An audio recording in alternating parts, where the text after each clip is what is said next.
विराज साळवेसाहेब राज्य सहकारी कर्मचारी संघटनेचे अध्यक्ष भरत काका जाधव, प्रकाश भाऊ, आमचे नायडू, खरात साहेब आणि त्यांचे सर्व सहकारी यांनी या शिवसेनेमध्ये प्रवेश केला। खरं तर गेल्या वर्षभरापासून 15 ते 20 हजार लोकांनी शिवसेनेमध्ये या ठिकाणी प्रवेश केलेला आहे आणि प्रत्येकाचं हेच लक्ष आहे की आम्ही असं बुलढाणा कधी पाहिलं नाही, आम्ही असं आमदार कधी पाहिला नाही, आम्ही असं काम कधी पाहिलं नाही, आमदारांचं साधं बोळं विनयपणे वागणं आम्ही असं कधी अनुभवलं नाही।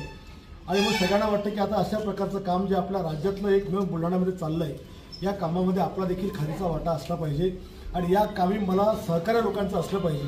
कारण ही सगळी मंडळी आता रिटायरमेंटच्या वयात यांनी अनेक पावसाळे उन्हाळे पाहिले, अनेक पक्ष पाहिले, आमदार मंत्री खासदार सगळे पाहिले, पण त्यांना जे काही वेगळंपण या ठिकाणी दिसून आलं त्याच्यामुळे उतरता वयात देखील आज हा निर्णय हे बुलढाणेकरातले आणि जिल्ह्यातले सगळे लोक घेत आहेत। मी खरोखर त्या सगळ्या लोकांचा आभारी आहे आणि निश्चितपणे तुमच्या कल्पनेतलं संकल्पनेतलं जे बुलढाणा उभं करायचं आहे हा पुरा मतदारसंघ मी चॅलेंजनं सांगतो की आत्महत्येचा कलंक एका 1.5 वर्षामध्ये मी हा पुसून टाकणार आहे। एकट्या 2013 ते 23 मध्ये एकट्या मोताळा तालुक्यात 779 आत्महत्या आहे। रोज आमचा बांधव मृत्यूला त्या ठिकाणी कवटाळतोय आणि त्या 779 मध्ये 350 तरुण पोरं म्हणजे 25 ते 3च्या आतले आहेत। ज्या वेळेला गावी आम्ही त्यांना भेटायला जातो आणि त्या माऊलीचा आम्ही आक्रोश पाहतो की ज्या लेकराचं वय तारुण्याचं असतं, लग्नाचं असतं आणि या वयात ते आपल्या आईवडिलांना सोडून जातात, खरोखर मनाचं म्हणजे काळीज हिलवणारा काळीज फाटणाऱ्या घटना होतात।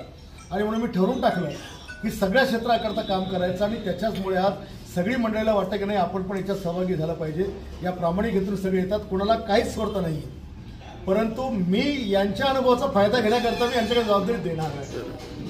शेवटी त्यांच्या अनुभवाचा एक वेगळा फायदा असणार आहे। शेवटी मी असलो तरी मी अजून तरुण्यातच आहे, पण यांचे अनुभव माझ्या पुढचा मार्ग सुकर करतील ही माझी भावना आहे।